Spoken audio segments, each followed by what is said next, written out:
Жохлыг шударгаараа шуурхай оройтой оргил цаг мэдээллийн хөтөлбөрийн 21 цагийн мэдээ эхэлж байна.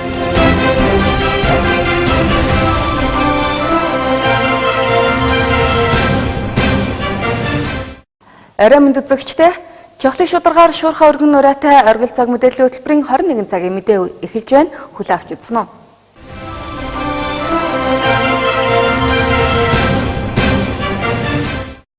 Өнөөдөр аймгийн иргэдийн төлөөлөгчдийн хурлын ээлжид 7 дугаар хуралдаан болж өндөрлөлөө. Тус хурлаар аймгийн нутаг дэвсгэрт согтууруулгундаа худалдаалах, түүгээр үйлчлэх тусгай зөвшөөрөл олгох, хяналт тавих журмыг баталлаа. За тус журманд батлагдсан хууль дүрм заалтыг олон нийтэд сурталчилан таниулах гэсэн заалтыг нэмэлтээр оруулж өглөө. Иргэдийн төлөөлөгчдийн хурлын 2 дугаар сарын 17-ны өдрийн ээлжид 5 дугаар хуралдаанаар уг журмыг баталсан. Захиргааны ерөнхий хуульд заасны дагуу хэм хэмжээ тогтоосон шийдвэр буюу батлагдсан журмыг хууль зүйн дотоод хэргийн яамд хянуулж улсын нэгдсэн санд бүртгүүлэхээр хөргүүлсний дагуу тусын яамнаас холбогдох дүгнэлтийг ирүүлсэн байна. Иймд журмын зарим заалтуудад өөрчлөлт оруулж энэхүү шинжилэн батлуулахар төслийг иргэдийн төлөөлөгчдийн хурлын төлөөлөгчдөөр хэлэлцүүллээ. Зарчмын өөрчлөлтүүдийн зар товч танилцуулъя. Аж ахуйн нэгжийн үйл ажиллагааны тусгай зөвшөөрлийн тухай хууль заасан шаардлага болон захиргааны ерөнхий хуулийн 61-2 заасан тусгайлан эрх олгосон тухайн хуулийн агуулга зорилгын хүрээнд нийцсэн байх гэсэн шаардлагын хүрээнд дараах заалтуудад өөрчлөлт оруулсан.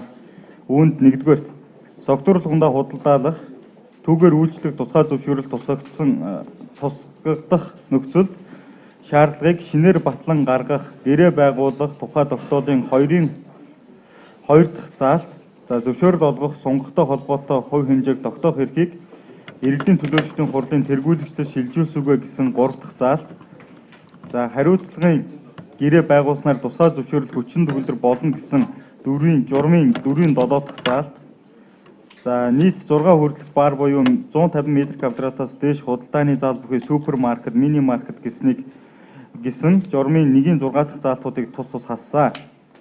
Энэ журмын 2-1 дахь заалт буюу тусгай зөвшөөрөл авахд бүрдүүлэх баримт бичиг гэсэн 2-1-1-ээс 2-1-8 дахь заалтыг бүхэлд нь хасч 2-1 тусгай зөвшөөрөл хүсэгч аж ахуйн нэгжийн үйл ажиллагааны тусгай зөвшөөрлийн тухай хуулийн 11-р зүйлийн 11-ийн 1 дахь хэсэг заасан баримт бичгийг бүрдүүлнэ гэж өөрчлөлт найрууллаа. Тэр сар бүрийн 15-ныг арх зардгүй өдөр болгоё гэдэг энэ заалт бол бас яг хуулийн дээрээ бол бас л зөрчилдөж байгаа заалт.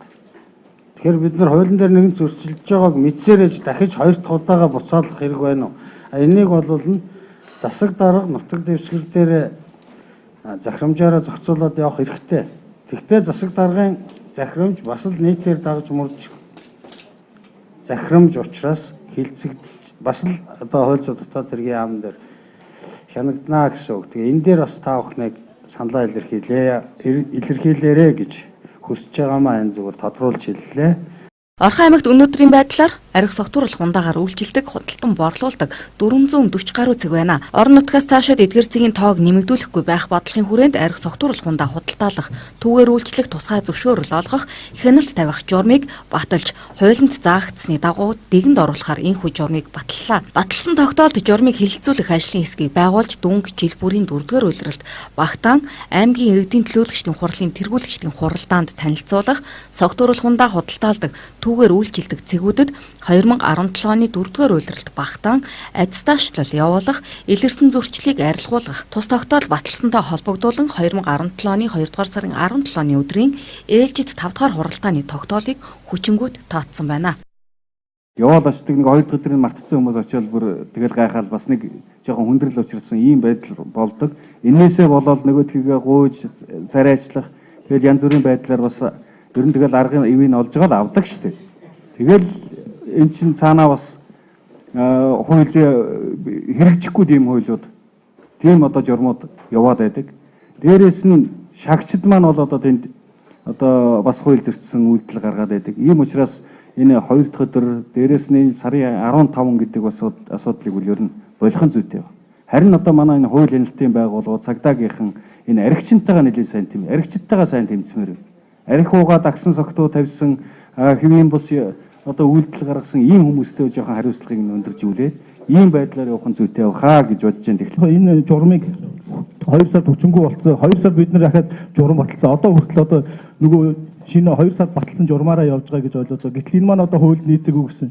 Тэгэхээр бид нар 2 сараас өдний хүртэл одоо тийм хуульд нийцээгүй журмаар одоо явж ирсэн юм уу гэсэн нэг тийм асуулт асуух. Мөн энд 2 сард баталсан журам дээр одоо яг та хяналт тавихад багийн иргэдийн оролцоо, багийн иргэдийн нийтийн хурлын тэргүүлэгчдийн оролцоог нэмэгдүүлэх талаар журамдууд нь оруулсан л да. Тэгэхээр энэ багийн иргэдийн нийтийн тэргүүлэгчдийн хурлаар тэр зөвшөөрлөх сонгоход одоо тэргүүлэгчийн тогтоол гаргадаг бай. Энийг энэ шинэ журман дээр оруулах боломж олцоо байна уу, байхгүй мó?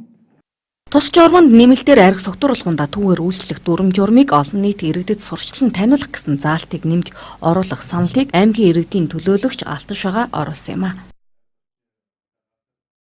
Одоо жишээлбэл сая ингээд одны зэрэгэлтэй буудал за энэ дэлгүүрт худалдаалагдахгүй байх асуудал энэ төр гэдэг. Тэгэхээр яг энэ журмаар батлагдаад одны зэрэгэлтэй буудал миний бар ажлууд нь бусдын ажиллах боломжгүй болж байгаа бол энэ журмын хэрэгжилтийг сахиулах хэрэгтэй. Бид нар гаргаж байгаа шийдвэрийг цаасан дээр ингээд архивлаад байх юм бол ямар хэрэг авах вэ?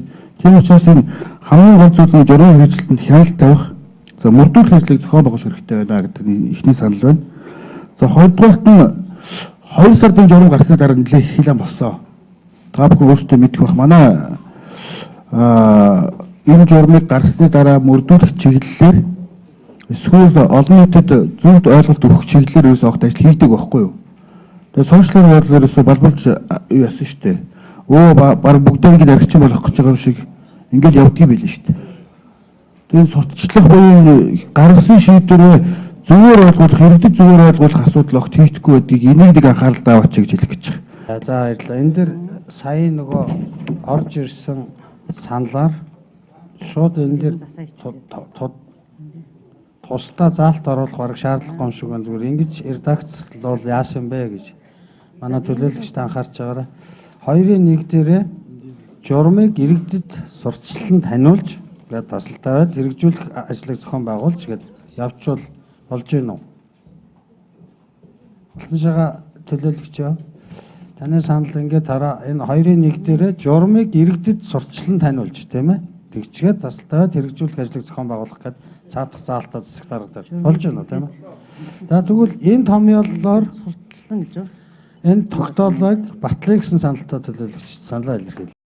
Тухайн журмын дагуу аймгийн засаг даргын тамхын газар согтууруулахундаа худалдах түүгээр үйлчлэх тусгай зөвшөөрөлтэй аж ахуй нэгжүүдийг нэгдсэн арга зүйн удирдлагаар хангаж ажиллах юм.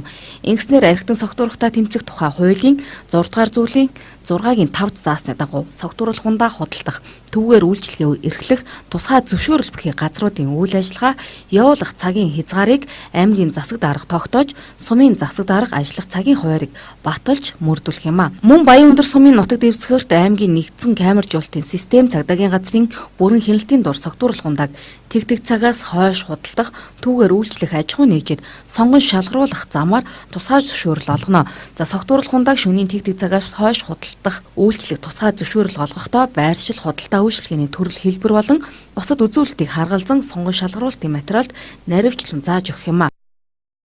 Аймгийн нийт ажилгүй иргэдийн дийлэнх хувь нь залуучууд байгаа юм. За тэгвэл залуучуудын хөдөлмөр эрхлэлт гарааны бизнесийг дэмжих төсөл хөтөлбөр хэрэгжиж байна. Тус хөтөлбөрийн үр дүнд залуучууд ажлын байртай болох боломж бүрдэх юм а. Итгэлийн зээл буюу хүүгөө барьцаагүй зээлийг баг тус бүрээс 5 иргэнд олгохоор болсон билээ. Эхний ээлжинд ажлын байрыг дэмжих хөтөлбөр, хөгжлийн бэрхшээлтэй иргэдийг дэмжих, малчтын хөдөлмөр эрхлэлтийг дэмжих зэрэг хөтөлбөрийн материалыг хүлээн авсан бол залуучуудын хөдөлмөр эрхлэлтийн гарааны бизнесийг дэмжих хөтөлбөрийн төсөл материалыг 5 дугаар сарын 29-ний хүртэл хүлээн авах юм а. Залуучуудын хөдөлмөрийн эрхлэлт гарааны бизнесийг дэмжих хөтөлбөрийн гол зорилго нь залуучууд болон мэргэжлийн боловсрол сургалт байгууллагын төгсөгчид аж ахуйн бизнес эрхлэх ур чадвар эзэмшүүлэх, шинэлэг санаанд тулгуурлан гарааны болон санхүүгийн дэмжлэг олгох, бизнесээ доктортой эрхлэхийг дэмжих арга хэмжээнд хамруулж байнгын ажлын байртай болгоход оршиж байгаа юм а. залуучуудын болон мэрэгжлийн боловсролын сургалтын байгууллагыг төгсөгч нийт оюутнуудын дунд бол одоо энэ залуучуудын гарааны бизнесийг дэмжих хөтөлбөр маань хэрэгжиж байгаа. За тэгээд ерөнхийдөө мэрэгжлийн боловсрол сургалтын байгууллагыг төгсөн 15-аас 24 насны одоо залуучуудын гарааны бизнесийг дэмжих тэдгээрийг бол одоо тогтмол байнгын ажлын байртай болгоход бол энэ хөтөлбөрийн маань бол зорилго оршиж байгаа. За тэгээд энэ хөтөлбөрийн арга хэмжээний хүрээнд бол нэгдүгээр залуучуудын гарааны бизнесийг дэмжих, хоёрдугаарт нь болохоор зэрэг мэрэгжлийн боловсрол сургалтын байгууллагыг төгсөгчдийн бүлэг, залуучуудын бүлэг одоо борлуулалтын цэгээр дэмжих, мөн түрээсийн одоо иргэн төлөлтөөр дэмжих арга хэмжээг бол зохион байгуулж байгаа.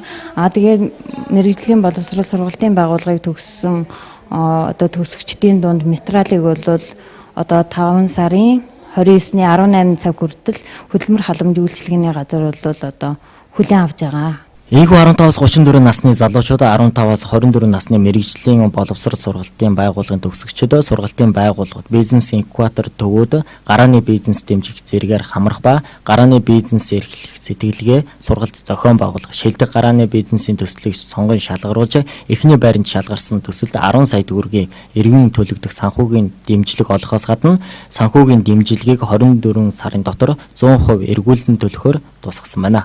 Төсөлд ирүүлэх материалыг 5 дугаар сарын 29-ний хүртэл бүртгэх учраас амжиж ирүүлэхийг мэргэжилтэн онцолж байсан юм а. Нийт 3200 га талбайд сүндэрлэн оршдог Баянүндэр хайрхны 1702 га талбай нь Орхон аймгийн газар нутагт харьяалагддаг байна. За тэгвэл байгаль орчин аялал жуулчлалын газраас сан хөмрөг шинжлэгдэж байгаатай холбоотойгоор манай аймагт харьяалагддаг газар нутгийг хамгаалтанд авах дүрм журмыг шинжилж иргэдийн төлөөлөгчдийн хурлын 7 дугаар хурлаар батлууллаа. Орхинчуудын шүтээн бол Баянүндэр хайрхныг орон нутгийн хамгаалтанд авах ажил 1998 онд батлагдсан. За энэ үед хурлын байгууллагаас хамгаалтанд авахдаа Булган аймгийн Бугд сумын нутаг дэвсгэрт байрлах тус хайрхны газар нутгийг хамтд нь хамгаалтанд авсан нь хууль бус тогтоол байсан юм. За өөрөөр хэлбэл нийт 3200 га талбайг хамран оршдог Баянүндэр хайрхны 1702 га талбай нь манай аймгийн нутаг дэвсгэрт хамаарагддаг юм а. Иймээс байгаль орчин аялал жуулчлалын газрын сан хөмрөг шинжлэгдэж байгаатай холбоотойгоор тус хайрхны 1702 га газрыг орон нутгийн хамгаалтанд хамруулан авах асуудлыг иргэдийн төлөөлөгчдийн хурлын 7 дугаар хуралдаанд оруулж батлууллаа. Хамтарч байгаа юм байна. Дөрөв дараагаар хэлсэн зүгээр энэ дөрвөн нөхөрлөлт чинь илүү ажиллагаа анд сайн дурын ажиллагаа гэж хэлсэн компани шүү. ийм эзэнтийн төрөөс авахтай байдаг гэдэг шиг Баянүндэр уул руу алхаж байгаа аяллагч хөлөө гаваас бусдын хамт олоноор алхаад төлөөлөх хэрэгтэй тийм. Эдгээр чинь бол тэр нэг сошиал ертөнцийн явж байгаа нийгмээс үжил байгаагаа нахад бол тэр хөллүүдээс илүү тоогшроогийн түүгээд шуудаад авах ирээд болтой. Өөртөө хамт ажиллахлаараа манай хамтлагууд анхаарал татсан санал байна. Баянүндэр сумынхаа төлөвлөгөөс өшөө гарч иж энэ ясууд зам үйлээ үүддэг байна. Тэгэхгүй зөв нээлттэй орцсон болохын журмаар харж байгаа. Тэгэхээр бол нөгөө дуртай очоод нэг хадын амьдрал нэг модыг болж байгаа тайраад нэг аавнаа тавиад ингэ өгдөг. За энэ нь бас нэг саналтай байна. Иргэдийн төлөөлөгчдийн хурлын 7 дугаар хуралдаан эхний асуудлаа хэлэлцлээ.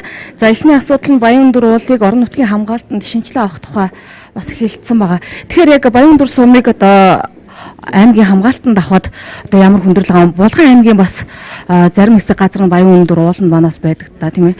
Ер нь Монгол Улсын их хурлаас аймагуудын хөлийн засаг тогтохдоо дандаа уулуудын оройны цэгээр тогтоодог.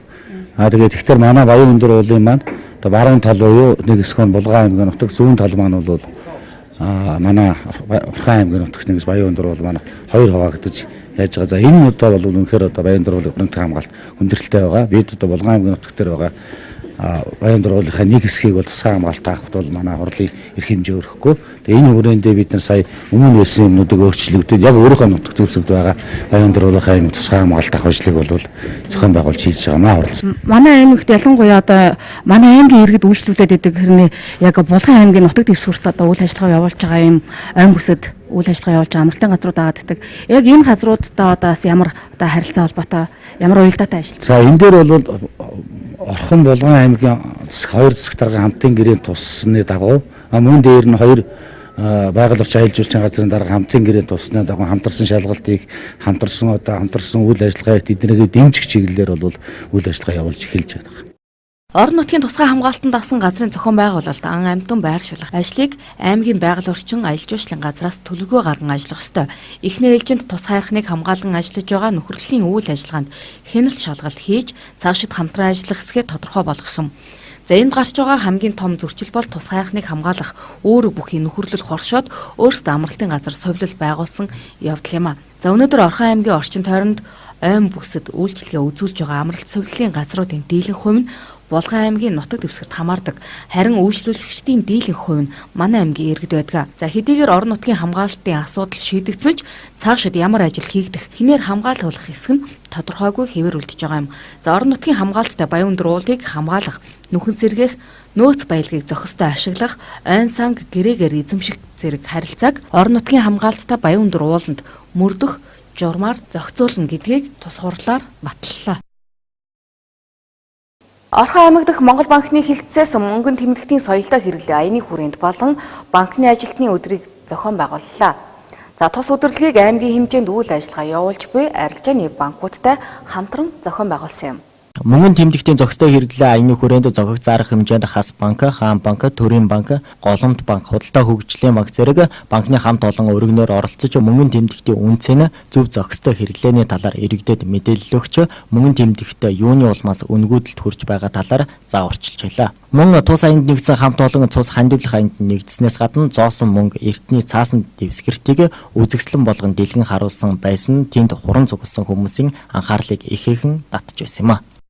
Энэ аяны хүрээнд Орхон аймаг дахь Монгол банкны хилцээс Орхон аймагт үйл ажиллагаа, Орхон болон Булган аймагт үйл ажиллагаа явуулж байгаа арилжааны банкудтайгаа хамтраад олон нийтэд мөнгөн тэмдэгттэй соёлтой мөнгөн тэмдэгтийг зүй зохистой харьцах, соёлтой хэрэглэх талаар сурчлан таниулах, олон нийтэд санхүүгийн суур боловсролыг дээшлүүлэх чиглэлээр сурчлагыг зохион байгуулах гэдэг нэлээд олон ажлуудыг зохион байгуулж байна. За жил бол бүрийн 6 дугаар сарын 2-ны өдөр Монголын банкны ажилтны өдөр тохиод байгаа. 1924 оны 6 сарын 2-ны өдөр Алтан буллагт анхны Монгол Оросын хамтарсан худалдаа аж үйлдвэрийн банк анх үүсгэн байгуулагдаж Монголд анх банк үүссэн. Энэ өдрийг тохиолдуулаад мөн манай Орхон аймагт үйл ажиллагаа явуулж байгаа арилжааны банкудтайгаа манай Монгол банк хамтраад жил бүр тусаа бэлэглэж тийм ээ. Бүсийн онцлогын эмчилгээний төвийн цусны станцтай хамтраад цус бэлэглэх аяныг зохион байгуулдаг байгаамаа. Монгол банкнаас зохион байгуулж байгаа мөнгөн тэмдэгтийн зохистой хэрэглээ аяны хүрээнд Монгол төгрөг, Монголын баялаг сэдвт үзэсгэлэн зохион байгуулж байна. Энэ үзэсгэлэн зохион байгуулахад Орхон аймгийн Монгол банкны хилтэс тэгээ манай Монголын зоос судлалын нийгэмлэг хамтран ажиллаж байгаа. Тэгээд энэ хүрээндээ хүүхдүүдэд ялангуяа залуучуудад мөнгөө яаж арга гамтай зөв хэрэглэх вэ гэдэг талаар сургалт явуулж байна. За та энэ барьсан мөнгөн тэмдэгтийн тухай бас онцолж яриач. За энэ бол хэмжээ цаазт богд хамт Монгол улсын үеийн мөнгөн дэвсгэрт энэ данзангийн доллар гэдэг нэрээр түүхэнд алдаршсан. Энэ ийм 6 дэвсгэрт гарсан. 50 цент, 1-ийн доллар, тэгээд 3-ийн доллар, 5-ийн доллар, 10-ийн доллар, 25-ийн доллар гэсэн ийм 6 дэвсгэртээр гарсан. Тэгээ энэ үе бол данзан бол сангийн сайд байсан. Хүүгийн нэр даваа гэж юм болоод хоёулаа гарын үсэг сурж энэ тэмдэгтийг 1921 онд тухайн үеийн зөвлөлт тохиол социалист бүгд найрамд холбоот Орос улс гэдэгт хэвлүүлээд тэгээ Монгол руу татаж авчирсан боловч одоо тэр данзан гэдэг хүн баруун тун болж буруудаад одоо хилэмгдэж одоо энэ мөнгөнд хүлгэнд гаралгүй одоо ингээд түүхийн дурсгал болж асарсан ийм учиртай.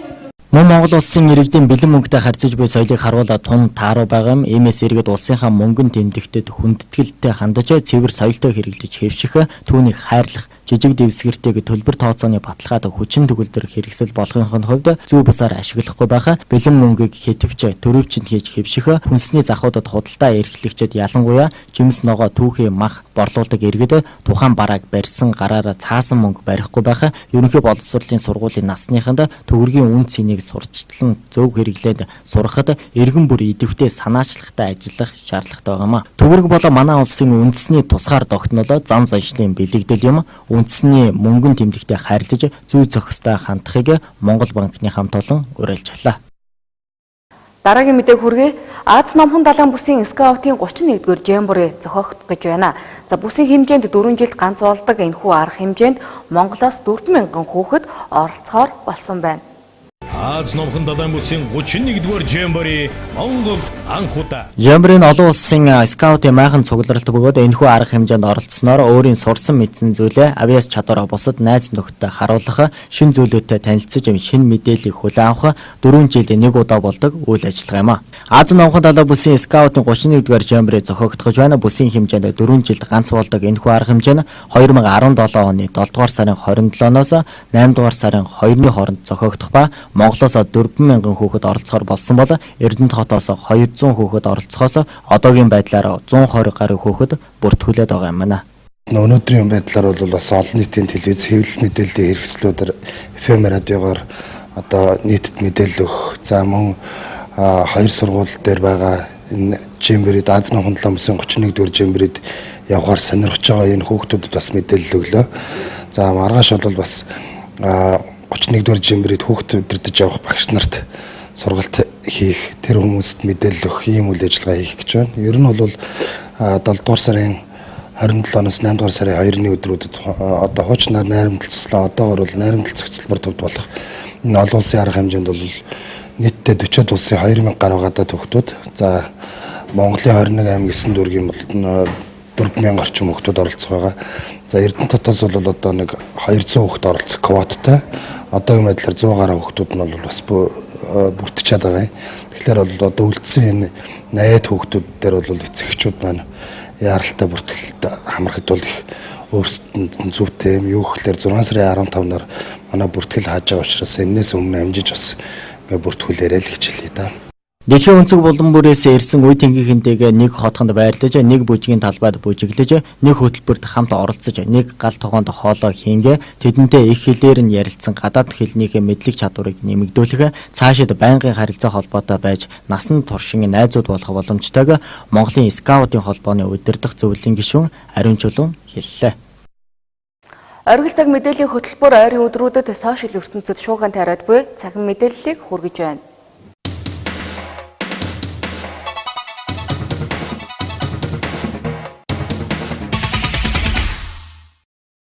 Монгол агарын бохирдлийн улмаас 100 мянган хүн дутмын 132 нь амиа алдаж байгааг Дэлхийн эрүүл мэндийн байгууллагаас гаргасан статистик мэдээ харууллаа. Дэлхийн эрүүл мэндийн байгууллага өнөөдөр Дэлхийн эрүүл мэндийн статистик 2017 статистик тайлангаа гаргасан байна. Уг тайлангаас үзвэл агарын бохирдлийн улмаас амиа алдсан хүмүүсийн тоогоор Умард, Солонгос дэлхийд толгой зохиж байна. Тус улсад агарын бохирдлийн улмаас 100 мянган хүн дутмын 238 цаг бусаар хорвоо гэрхэж байна. Энэ нь дэлхийн дунджаас 2.6 гаруй дахин өндөр, өмнөд Солонгосынхоос 10 гаруй дахин өндөр үзүүлэлттэй байжээ. Агарын бохирдол зүрх судасны өвчин, уушигны архаг бөглөрөлт, амьсгалын замын өвчин болон уушигны хор тавдар үүсгдэг байна. Хүүхэд тулгаалсан этгээдийг сэтгцийн эмнэлэгт шилжүүлжээ. Өчигдөр 57 дугаар сургуулийн 4-р ангийн 3 охиныг сургуулийнхын орчмоос хуурч мэхлэн хулгайлах үйлдэл гарсан байна. Сэжигтэн этгээд дээдийн төвийн ариун цэврийн өрөөнд охтыг нэг нэгээр нь оруулан зургийг нь дарж байхдаа баригдсан юм. Уг хэргийг үйлдсэн өвөр Монгол эмэгтэйгээ сэтгцийн эмнэлэг рүү шилжүүлсэн байна. Тэрээр шар хадны эмнэлгийн хяналтад байдаг манай улсад төрж өссөн харьяалгүй хүн байсан байна. Хөх халим тоглоомтой холбоотой пост шеэр хийсэн Facebook хаягийг хаасан байна. Оросын холбооны улс дэлгэрч буй хөх халим тоглоом нь өсвөр насны хүүхэд залуучуудыг буруу зүйл уриалан дуудаж байгааг дэлхийн нийтээр сэрэмжлүүлсээр байгаа лээ. Учир нь уг тоглоом нь олон 10 аимшигтай даалгаврыг биелүүлсэний дараа хамгийн сүүлд амиа хорлох даалгаврыг биелүүлдэг нь аюулын харанг дэлдээд буй. Хөх халим тоглоомыг Facebook, Twitter дээр сэрэмжлүүлэх үүднээс түгээж байгаа нь энэ тоглоомыг үнгүүс сурталчилж буй сурчлагаа болж байна хэмээн захим ертөнцийнхэн үзэж байна. Тиймээс хөх халим тоглоомын тухай пост шеэр хийсэн мөн хайлт хийсэн аккаунтуудыг төр хугацаагаар хааж байгаажээ. Одоогоор хэд хэдэн хүний Facebook аккаунт хаагдаж байгаа юм байна. Энэ нь өөрөө тус тоглоомыг олон нийтэд сурталчлахгүй, тоглоомын тухай сонирхгүй байх хамгийн том сэрэмжлүүлэг болж байгаа юм байна. Захин гэмт хэрэгтэй холбоотой 470 өргөдөл гомдол ирсэн байна. Сүүлийн үед захин төрлийн гэмт хэрэг гарах нь ихссэн талаар цагдаагийн байгууллагаас сэрэмжлүүлэг гаргаж байна. Хамгийн сүүлд гэхэд Цэнгэр халин нэртэй захин тоглоомонд манай 200 гаруй хүүхэд элсэн тоглож эхэлсэн талаар цагдаагийн байгууллагаас шалгаж хэргийг нь хаасан байна. Захин орчинд үйлдвэрч буй гэмт хэргийн талаар судалгаа хийхэд 2013-аас 2016 оны байдлаар манай албаны кибер гэмт хэрэгтэй тэмцэх хэлтэст 470 өргөдөл гомдол ирсэн байна. Үүнээс 200 гаруйдны эрүүгийн хэрэг үүсгэн шалгагдсан байна. Захин гэмт хэргийн хувьд ихэвчлэн хүний өмчийг хууль бусаар ашигласан, хувь хүний нэр төрийг гудаанд доромжилсан хэрэг байдаг. Түүнээс гадна захин гадуурхалтай холбоотой хэрэгээс болж өсвөр насныхан амиа хорлох зэрэг таагүй хэрэгүүд гардаг байна. Манай Нарны аймгийн системд орших сартаа төстэй шинэ гарагийг эрдэмтэд нээн илрүүлсэн тухай мэдээлэл шуугиан дэгдээгээд байна.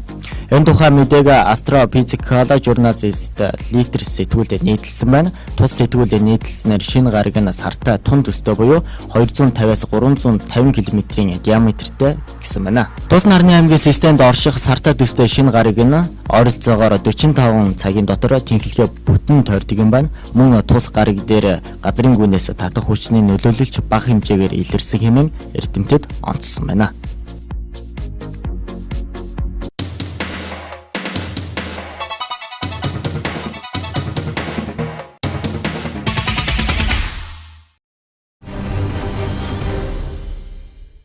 Дэлхийд 20 жилийн түүхтээ Монгол улсад орж ирээд 2.5 жил болж байгаа Paperlink компани гэр ахуй хувцас гоо сайхан гээд олон нэр бараа бүтээгдэхүүнийг үйлдвэрлэн борлуулдаг Оросын холбооны улсын компани юм а. Paperlink компаниг үсний тижэл ургалтыг дэмждэг хиймэн хорт найрлаггүй үсний будгаар нөхөд үсгчүүд хэдийнэ сайн мэддэг болсон. За тийм ч учраас Paperlink компани 20 жилийн ойн баяраа эрдэнчүүдтэйгээ хуваалцахаар болсон байна. Ойн баярын арга хэмжээний хүрээнд Эрдэнэт Paperlink салбар нь бүх бараанд 20% хямдралыг 2 өдрийн хугацаанд хийхэр болсон байна. Мөн амтд мэдрэмж Азийн тэнгэр ивэг арга хэмжээгээр бүтээгдэхүүн үйлчлэгээний танилцуулга хийх гэж байна. За тус арга хэмжээний хүрээнд Paperlink брендийн гоо сайхан үс арчилгаа бүх бүтээгдэхүүн үйлчилгээг хэрэглэж үзэх маникюр, педикюрийн үйлчилгээг авах, компани бүтээгдэхүүнтэй боддоор танилцахаар ирсэн хүн бүр гарын бэлэгтээс гадна 30 оролцогч бүтээгдэхүүн яатсан супер нэг оролцогч манжуур хотноо 4 шөнө 5 өдрийн аяллын эрхийн бичгийн эзэн болно. Амтд мэдрэмж Азийн тэнгэр ивэг арга хэмжээг 5 дугаар сарын 27 оны 13 цагаас уурхачин соёлын ордны их танхимд зохион байгуулах болно. Сонирхсон бүх хүн оролцох боломжтой бөгөөд плетийг спорт комплексийн нэг давхарт байрлах Paperlink Эрдэнэт нэрийн дэлгүүрээр борлуулж байна. Охид бүсгүйчүүдийн алдаж болохгүй алтан боломж та яг одоо утасаараа холбоо барих утас 9522 0928 хаяг спорт цогцлбор Paperlink Эрдэнэт салбар.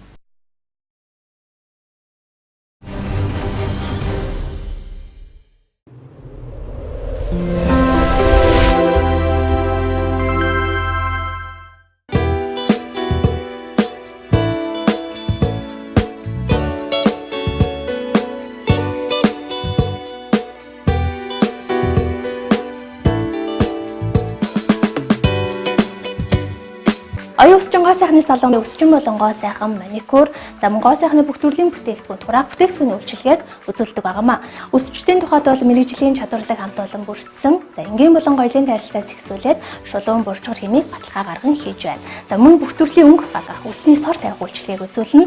Өс уналтыг зогсоох эмчилгээ болон за мөн урт ус заалгах зарах үйлчилгээг мөн үзүүлж байгаа юм. Дээрх бүгд одоо өсчтийн үйлчилгээ маань мэрэгжлийн гоо сайхны чанартай бүтээгдэхүүнийг ашиглаж та бүхэнд хүргэлээ.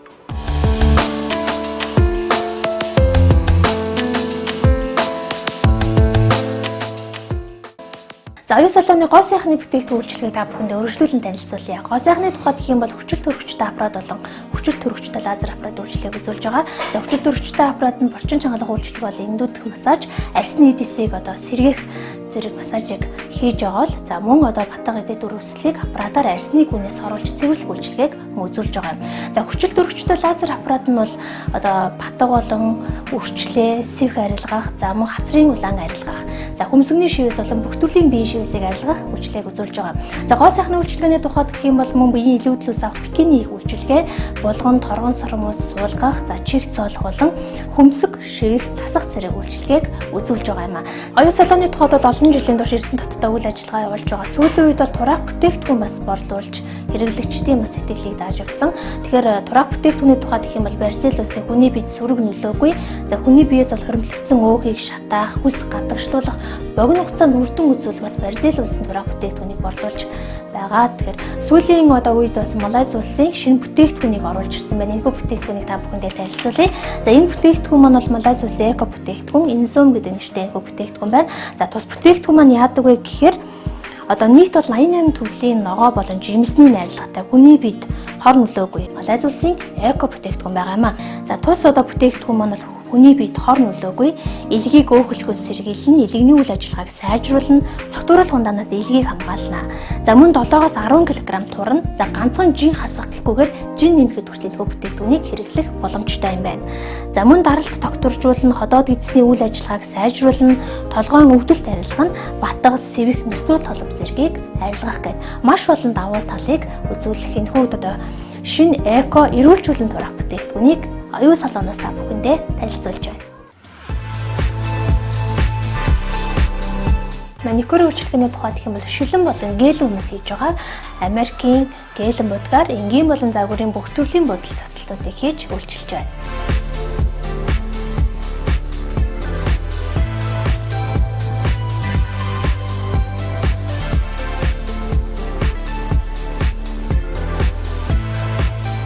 Чухлын шударгаар шуурхай өргөн нураатай оргил цаг мэдээллийн хөтөлбөрийн баасан гарагийн мэдээллийн хөтөлбөр энэ хүрээд өндөрлж байна. Мэдээллийн төгсгөлд ус цаг уур орчны шинжилгээний төвөөс ирүүлсэн цаг агаарын мэдээг хүлээн авч үзсэн үү? Баяртай үзэгчтэй.